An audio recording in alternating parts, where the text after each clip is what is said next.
এজন্য রমজান দামি মাস, রমজান আলাদা বাপ, রমজান আলাদা, রমজান মুমিনের জন্য আলাদা। আল্লাহ তাআলা নিজ হাতে রমজানকে সাজিয়েছেন। আল্লাহ বলছে রমজান আমি সাজাইলাম, এই যে প্যান্ডেল আপনারা সাজাইছেন রমজান আল্লাহ নিজে সাজাইছেন। আল্লাহ বলে বান্দা দেখো আমার সাজটা আমি সেট আপ করলাম রমজান, তুমি শুনো আমার কাছে। তো আল্লাহ নিজে বলতেছে বান্দা 1 নম্বরে বিগত 11 মাসের সমস্ত হুকুম আহকাম যথারীতি বহাল থাকবে, যেটা যেমনে আছে, যেটা হালাল এখনো হালাল, যেটা হারাম এখনো হারাম, 5 ওয়াক্ত নামাজ সহ অন্যান্য বিধান এটাও চলমান। 1 অতিরিক্ত আরো কিছু ইবাদত দিলাম। 1 পুরা 1 মাস রোজা, পুরা মাস ইফতার, পুরা মাস সাহরি, পুরা মাস 20 রাকাত তারাবি। তাহলে এই সবগুলো নতুন ইবাদত, মানে রমজান উপলক্ষে নতুন সংযোজন, ঠিক কিনা বলেন? হ্যাঁ, ব্যবসায়ী সিজনে অতিরিক্ত মাল উঠায়। এখন কাপড় ব্যবসায়ীরা গিয়া দেখেন 40 লাখ 50 লাখ টাকার মাল আরো অতিরিক্ত উঠাইছে, কারণ তার এখন সিজন, তার এখন কি সিজন। তো আল্লাহ তাআলা বলে বান্দা রমজান আমার ও অসংখ্য অগণিত বান্দাকে জাহান্নাম থেকে মাফ করার সিজন, রমজান আমার জান্নাত দেওয়ার সিজন। এই জন্য আমি আরো আলাদা ইবাদত উঠাইলাম। 1 রোজা উঠাইলাম, নতুন ইবাদত। ইফতার এটাও ইবাদত, সাহারি এটাও ইবাদত, 20 রাকাত তারাবি এটাও ইবাদত। রমজানের শেষ দশকে আরো ইবাদত উঠাইলাম, আরো মাল উঠাইলাম আমি। রমজানের শেষ দশক এতেকাফ, আল্লাহর ঘরের বিধান, এতেকাফ করা এটাও ইবাদত। রমজানের শেষ দশকের বেজর রাত্রিতে সবে কদরের তালাশ এটাও ইবাদত। বলেন আলহামদুলিল্লাহ। তাহলে আল্লাহ তাআলা 6টা বড় বড় নতুন ইবাদত দিছেন রমজানে। 1 নাম্বার রোজা, 2 ইফতার, 3 সাহরি, 4 20 রাকাত তারাবি, 5 এতেকাফ, 6 সবে কদর। কয়টা হইল? এই 6টা নতুন ইবাদত। এবার আল্লাহকে যদি বলেন আল্লাহ ইবাদত আগেরটির লগে আরো নতুন দিছেন বাড়াইয়া, নেকির কি অবস্থা, নেকি দিবেন কেমন? আল্লাহ বলতো সেটাও শোনো, আমি আল্লাহ আমার রাসূলের মাধ্যমে শুনাইছি একটা নফল ইবাদত ফরজের সমান, একটা ফরজ 70টা ফরজের সমান। হ্যাঁ, এরপরে একজন রোজাদারকে ইফতার করাইবা 3টা পুরস্কার, গুনাহ মাফ, গুনাহ মাফ, জাহান্নাম থেকে মুক্তি, রোজাদারের সমপরিমাণ নেকি। নেকি বাহিরটা কেমনে সাজাইলাম? আল্লাহ বলে বাহিরটা সাজাইলাম হলো এই, জান্নাতের দরজা খুলে দিলাম, জাহান্নামের দরজা বন্ধ করে দিলাম, সব শয়তান এবং দুষ্ট জিন শেকলে বন্দি করে দিলাম, সব দিক বন্ধ কইরা 8 গাট বাইন্দা দুয়ার খোলা শুধু একটা, সব দিক ক্লিয়ার, এদিক কোনো আন্দিয়া বাইরিবার জায়গা নাই, দরজা শুধু এইটা দিয়া ঢুকবা, এটা দিয়া বাহির হইবা। আল্লাহ যেন বলছে পুরা মাস আমি আল্লাহ নেকিও বাড়ায় দিলাম, ইবাদতও বাড়ায় দিলাম, জাহান্নামের দরজা বন্ধ করলাম, শয়তানকে বন্দি করলাম, জান্নাতের দরজা খোলা রাখলাম। এবার পুরা রমজান যেখান দিয়া রওনা দাও, কুমিল্লার থেকে, চিটাগাং থেকে, খুলনা থেকে, সিলেট থেকে, বাংলাদেশ থেকে, লন্ডন থেকে, ইউরোপ থেকে, আমেরিকা থেকে, সৌদি আরব থেকে, বাহরাইন থেকে, যেখান থেকেই আমার রমজানে রওনা দিবা, আমার বন্দিগি, আমার হুকুম মানবা, গুনাহ ছেড়ে দিবা, আমার ইবাদত করবা, মাস শেষে একটাই দরজা মিলবে, সেটা শুধুই জান্নাত, শুধুই জান্নাত, শুধুই জান্নাত। 30 দিনের মাথায়, 29 দিনের মাথায় সব ইমানদার জান্নাতে ঢুকবে, কারণ দরজা তো খোলাই শুধু জান্নাতে। বুঝেন নাই কথা? তো আল্লাহ তাআলা বলেন ইয়া আইয়ুহাল্লাযীনা আমানু কুতিবা আলাইকুমুস সিয়াম, বান্দা আমি ফরজ করেছি, এটা আমার ফরজ, রমজান রোজা তোমাদের উপরে ফরজ করা হলো, কামা কুতিবা আলাল্লাযীনা মিন ক্বাবলিকুম। আল্লাহ বলেন ঘাবড়াইও না বান্দা, পারবা।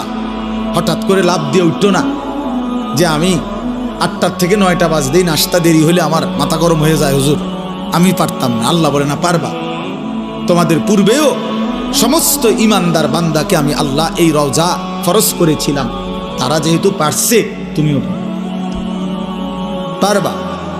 এবার আল্লাহকে বললাম আল্লাহ যদি বলেন, আল্লাহ বলতেছেন যদি বলেন আল্লাহ হঠাৎ করে আমারে উপোস এই যে 11 মাস কি সুন্দর খাওয়াইলেন পড়াইলেন, হঠাৎ করে আমার খানা পানি, আমার হালাল স্ত্রীর সাথে আমার সম্পর্ক বন্ধ করে দিলেন কেন একটা লম্বা সময়? আল্লাহ বলেন, বান্দা অভাবের কারণে না, আমার ভান্ডারে কমে গেছে এই জন্য না, বরং লাআল্লাকুম তাত্তাকুন, আমি আল্লাহ এই রোজার মাধ্যমে, রমজানের মাধ্যমে 1 মাসেই আমি আল্লাহ ওয়াদা দিচ্ছি তোমাকে মুত্তাকি বানাবো, আর 1 মাসের মুত্তাকি হলেই 1 মাসেই জান্নাতি বানায় দেব। 1 মাসে মুত্তাকি, 1 মাসে জান্নাতি। লাআল্লাকুম তাত্তাকুন, এই 4টা কথা এখানে, মোট 4টা কথা। আমার আর অল্প একটু সময় দেন। এই 4টা কথা এখানে। 1, হে ঈমানদারগণ।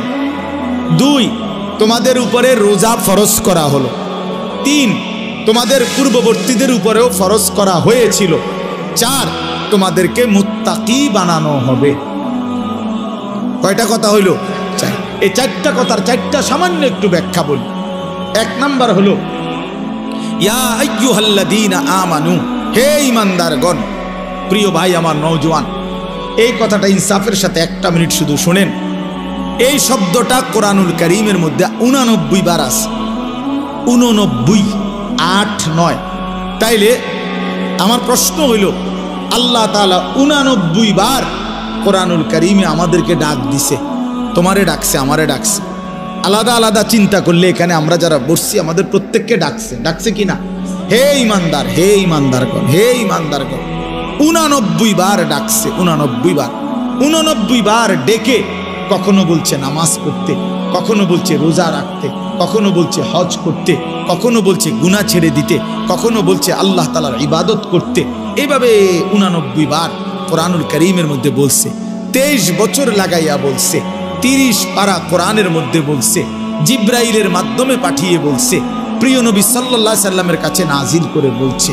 কোরআন শরীফের একটা আয়াত আছে, আয়াতে আল্লাহ জিজ্ঞেস করছে আমাদেরকে, ফাবি আইয়ি হাদিসিম বাদাহু ইউমিনুন। এই প্রশ্নের উত্তর আপনারা দিবেন এখন। আল্লাহ বলছে, বান্দা, এই যে আমি মনে করো এক একটা কথা 89 বার বললাম, 80 বার, 82 বার আমি আল্লাহ নামাজের কথা বললাম। 23 বছর আমি কোরআন নাজিল করলাম। 30 পারা কোরআন নাজিল করলাম আমি আল্লাহ, আমার রাসূলের কাছে নাজিল করলাম, শ্রেষ্ঠ ফেরেশতা দিয়ে নাজিল করলাম। আল্লাহ এবার জানতে চাইছে, ফাবি আইয়ি হাদিসিম বাদাহু ইউমিনুন।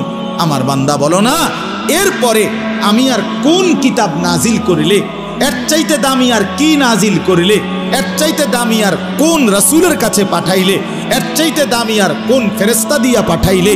23 বছর বলার পরে আর কত বছর বললে? 30 পারা কোরআন নাজিল করার পরে আর কত পারা নাজিল করিলে? 89 বার বলার পরে আর কতবার বললে? 82 বার বলার পরে আর কতবার বললে? তুমি বান্দা বলো, আমার কথা মেনে নিতা? আল্লাহ জানতে চাইছে। কোরআন শরীফের আয়াত, ফাবি আইয়ি হাদিস। 29 পারায় ওই সূরাটা আছে, ওই সূরা মুরসালাত। ওই সূরার মধ্যে আল্লাহ এটা জিজ্ঞেস করছে, বান্দা বলো না, আমি আল্লাহ আর কি বললে, কেমনে বললে, আর কতবার বললে তুমি আমার কথা মেনে নিতা? অতএব বাপ যারা নামাজ পড়েন না, নওজোয়ান ভাই তোমরা যারা নামাজ পড়ো না, দোস্ত ইনসাফের সাথে এই রাত অন্ধকারে একাকী 1টা মিনিটের জন্য হলো যদি মায়ের বুকের দুধ পান করে থাকো ভাইয়া, তো একবার হলো, যদি মুসলমানের ঘরে জন্ম নিয়ে থাকো বন্ধু, একবার হলো ভাইবো যে তোমার আল্লাহ তোমার কাছে জানতে চাইছে যে বান্দা, আমি আর কতবার বললে, আমি আর কত পারা নাজিল করিলে? আমি 23 বছর বলে গেলাম, 23 বছর বলার পরও যেহেতু হয় নাই, তুমি বলে দাও বান্দা, আমি আল্লাহ আর কতবার বললে, কত বছর বললে তুমি আমাকে মেনে নিতা, আমার কথাগুলো মেনে নিতা? কি বলবেন? হ্যাঁ, কি জবাব দিবেন বলেন? জবাব দেন। বেনামাজি জবাব দেন, সুদখোর জবাব দেন, এই হারামখোর জবাব দেন, বলেন। আর কত বছর বললে, কতবার বললে সুদ ছেড়ে দিতেন, আর কতবার বললে মিথ্যা ছেড়ে দিতেন?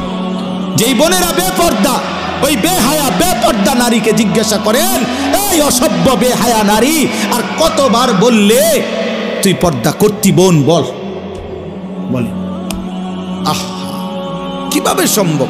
আমি জিন্দেগিতে বহুত চিন্তা করে দেখছি, আমি বহুত ভাবছি, বিশ্বাস করেন। একটা মুসলমানের বাচ্চা মুসলমানের ঘরে জন্ম নিয়া মুসলমান পরিচয় দিয়া খোদার 365 দিনে 1 বছর কোনোদিন ফজরের নামাজ একদিনও পড়লো না, মুসলমানের বাচ্চা এত বড় জানোয়ার কেমনে হইল? আমি এই কথাটা রীতিমতো আমার মন চায় যে ডক্টরেট করি, যেটা বুঝতে, যেটা পিএইচডি করা দরকার, যে কিভাবে সম্ভব মানুষের বাচ্চা কেমনে এত বড় হাইওয়ান হয়। আরে কোন কি ও মিয়া, এটা কিটা আসল? আমি কোনোভাবে কোনো ক্যালকুলেশন দিয়ে এটা মিলাইতারি না। একটা বছর বেটা তুই নাফরমান, কোনোদিন ফজরের নামাজ পড়লি না, আরে তুই কি মানুষের বাচ্চা রে? এটা কিভাবে সম্ভব ভাইয়া? ওই কোন মার ঘরে জন্ম নিল? আহা, তার মা কোথায়, তার বাবা কোথায়? কিভাবে সম্ভব? ওই মা কেমনে মেনে নিল, ওই বাবা কেমনে মেনে নিল? 16 বছর 18 বছর আপন ঘরে, মা বাবার ঘরে ঘুমায় সন্তান, কোনোদিন ফজরের নামাজ পড়ে না, মায়ের চোখেও 1 ফোঁটা পানি নাই, বাবার চোখেও 1 ফোঁটা পানি নেই। আহ, মা বাপ কেমনে মেনে নিল? সন্তান এবার কেমনে মেনে নিল? এভাবে কেমনে আল্লাহকে ভুলে গেল? ইয়া আইয়ুহাল ইনসান মা গাররাকা বিরাব্বিকাল কারীম।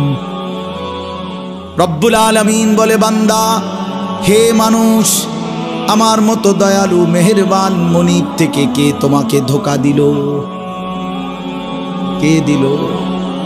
এত বড় আসমান দিয়ে আমি আল্লাহ সাজাইলাম, এত বড় জমিন আমি আল্লাহ তোমার জন্য বিছিয়ে দিলাম, এত বড় কায়নাত আমি রব্বুল আলামিন বানাইলাম, বিনিময়ে আমি বুঝি একটা সেজদা পাইলাম না। কেমনে পারলা বান্দা? মা গাররাকা বিরাব্বিকাল কারীম। আল্লাহ বলে, বান্দা, কে তোমারে ধোঁকা দিল? বান্দা, এমন কোন বন্ধু পেলে, এমন কাকে পেয়ে গেলা বান্দা, যাকে পেয়ে তুমি আমার মতো মালিককে ছেড়ে দিলা? 7 আসমান দিয়ে 7 জমিন দিয়ে 24 ঘন্টা নিঃশ্বাস দিলাম, চোখ নাক কান দেহ অঙ্গ প্রত্যঙ্গ সচল রাখলাম, এত কিছুর বিনিময়ে আমি বুঝি তুমি বান্দার দিল মন পাইলাম না, তোমার বুঝি দিল গলাইতে পারলাম না। আহ, হায় হায়।